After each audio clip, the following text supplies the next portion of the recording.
Shabbat Shalom, friends. We've now come to the final section of Bereshit. And for those of you who are still unfamiliar with the significant tool that was presented not only to the Jewish people, but as we have learned, both in Talmud and in Zohar, to the entire world, as an instrument by which we can literally improve our lives.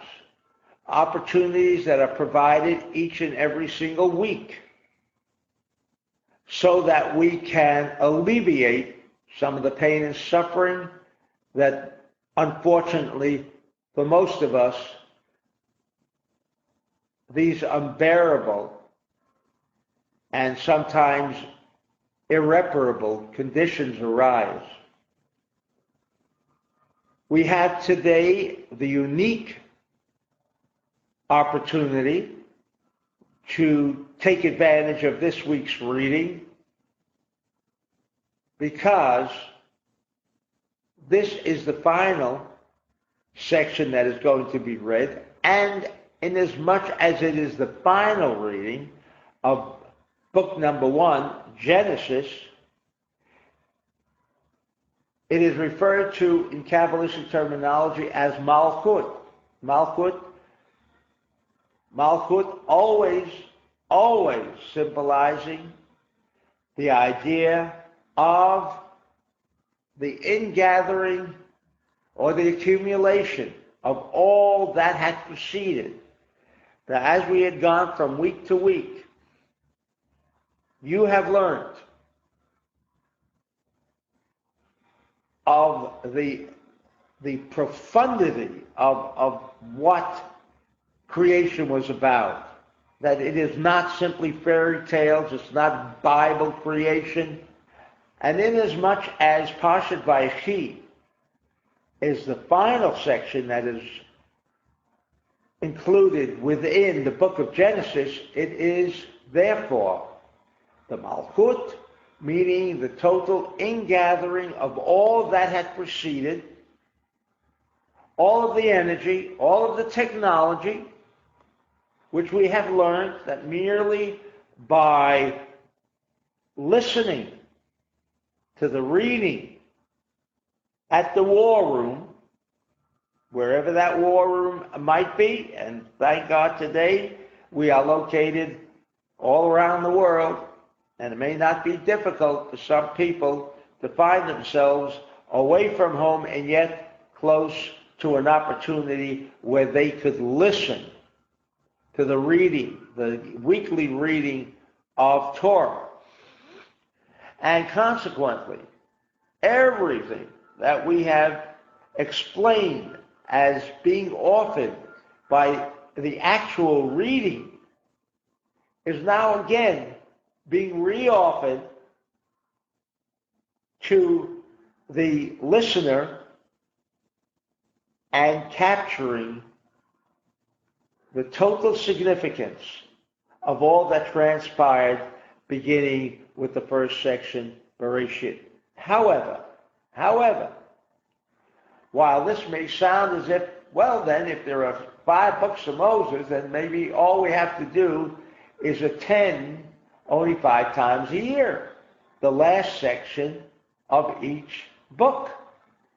But here I have to disappoint you a little and make the distinction between listening to each week's reading, each week's section of a particular book, whether it be Genesis, whether it be the book coming up now, which is Names. Mind you, we don't call it Exodus. It's the book of Names. That each section read each Shabbat embraces, envelops a totality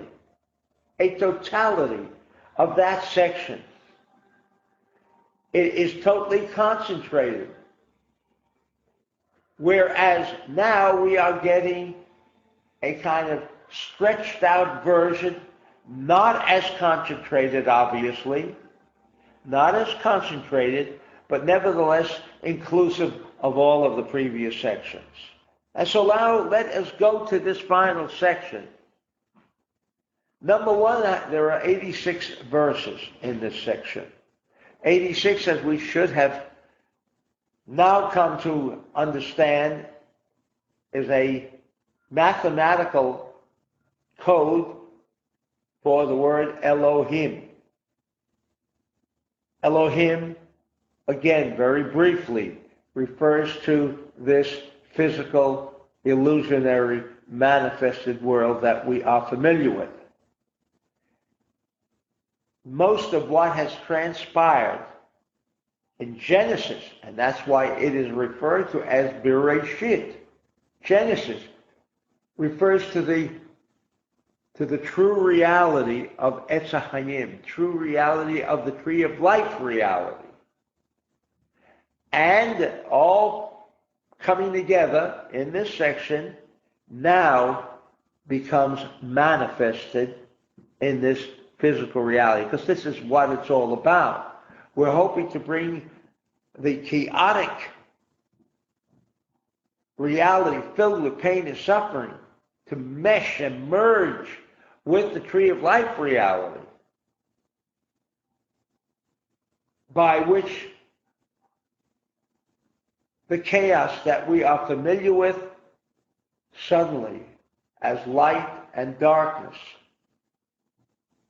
combines to remove, to eliminate, and make disappear the darkness.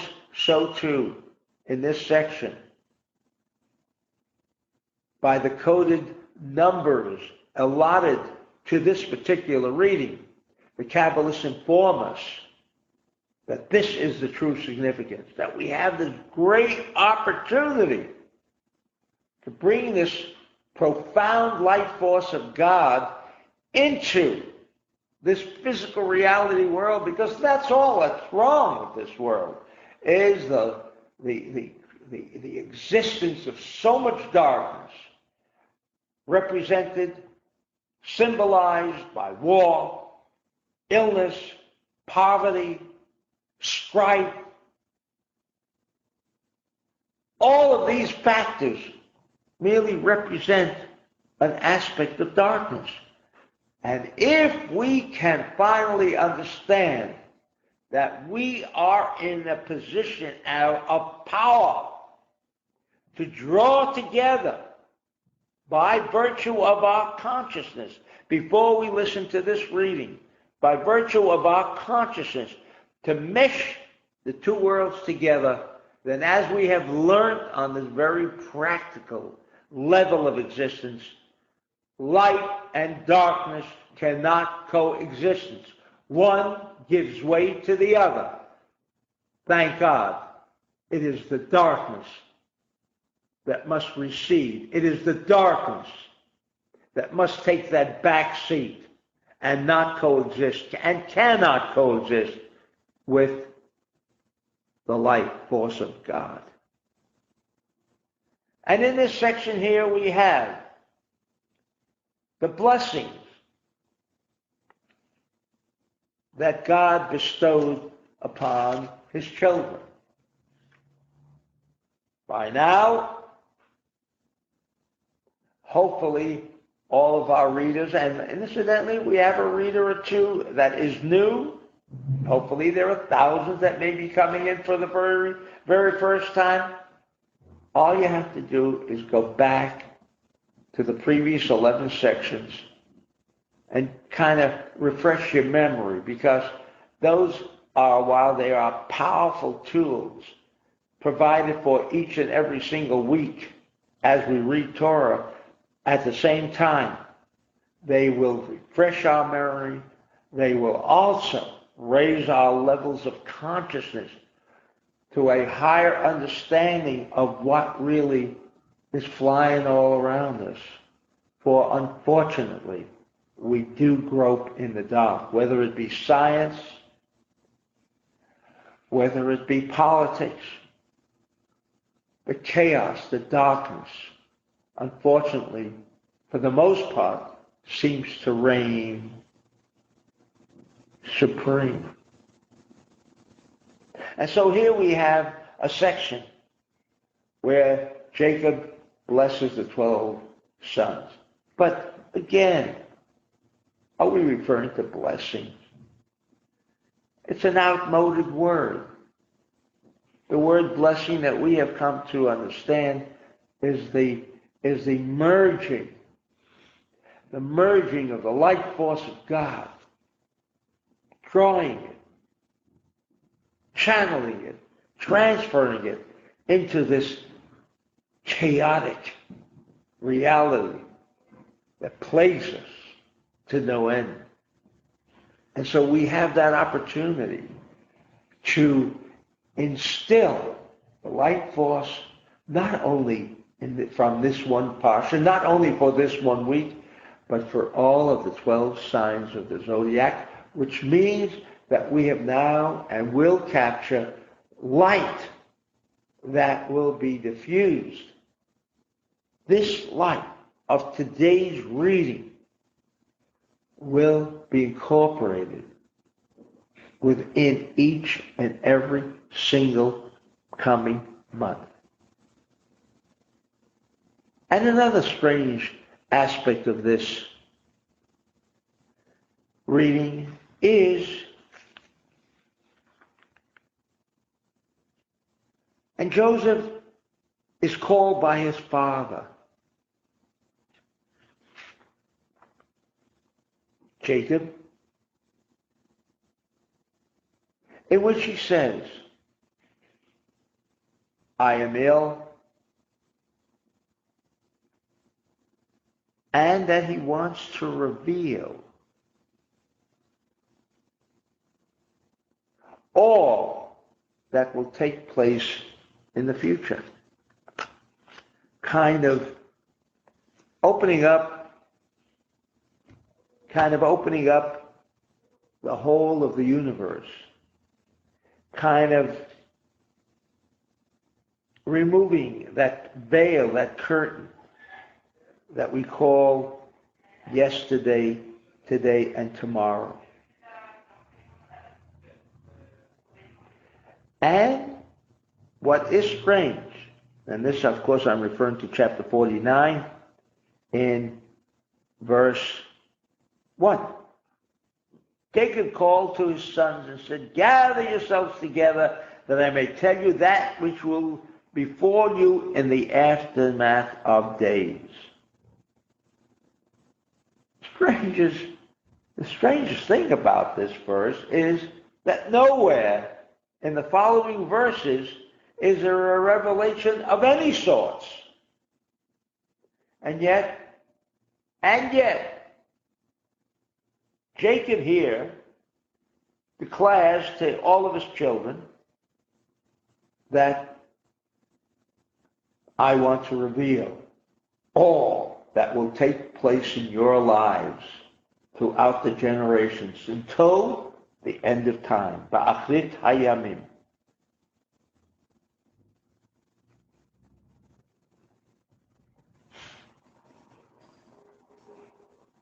What strange phenomena is included in this one single verse?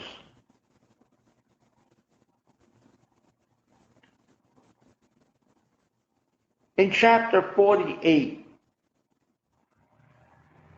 verse 16, we have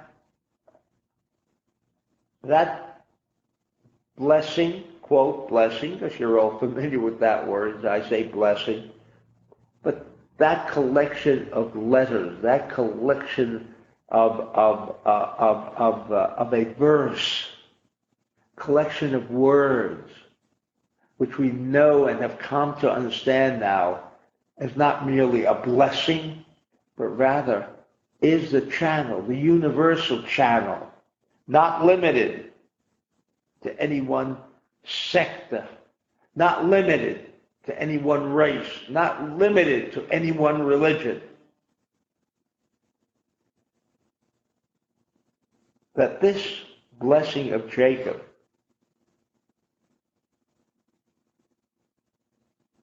embraces, encapsulates the totality of the life force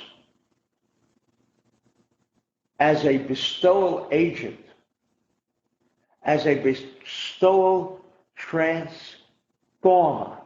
transmitter of the life force of God.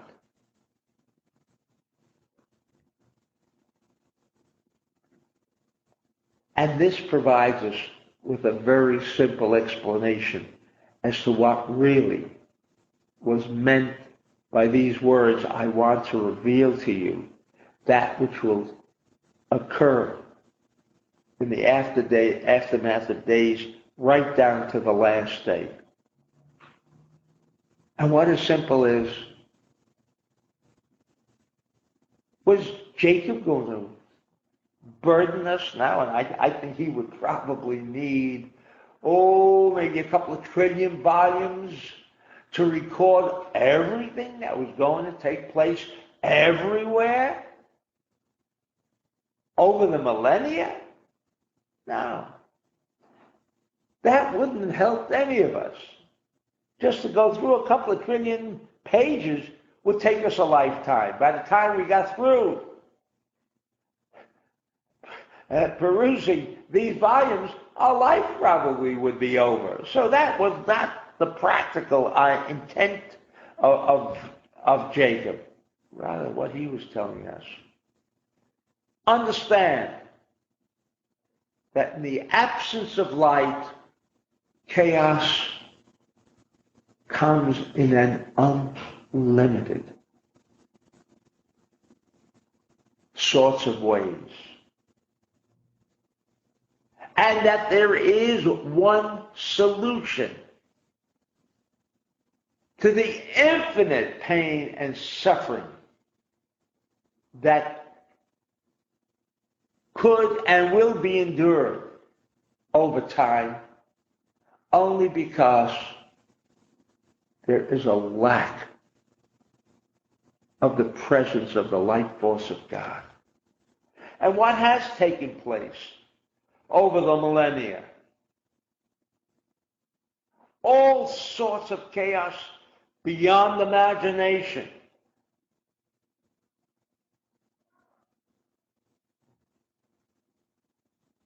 And, according to the Kabbalists, the most singular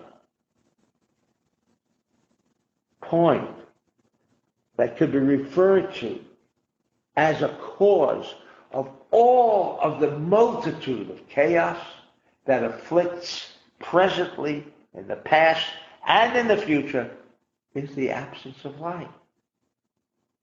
And so when we have these opportunities, when we have the blessing, meaning in this section, we have a transfer from Jacob, the chariot, who represented and actually was connected with the tree of life reality, in his bestowal of this light force of God that he is empowered with, to empower us with that same light force of God. Then, my friends, chaos as we know it, while it may appear to be totally irrevocable, while it may appear to be totally irreparable, while it may be the supreme in our minds and in our consciousness of this totality of chaos, that once we have made our connections, and certainly today with the whole gamut of Kabbalistic tools and disciplines, all provided for to this generation in time, that there is no question that we can now tap into this awesome power known as the light force of God, and completely eliminate, irrespective of time, space, or motion, transcending, sending energy to an area, a place thousands of miles away, to people not within the immediate vicinity. Transfer them healing energies, energies of whatever sort of the light force of God. We have come upon the dawning of a new era. Shabbat Shalom, and God bless you all.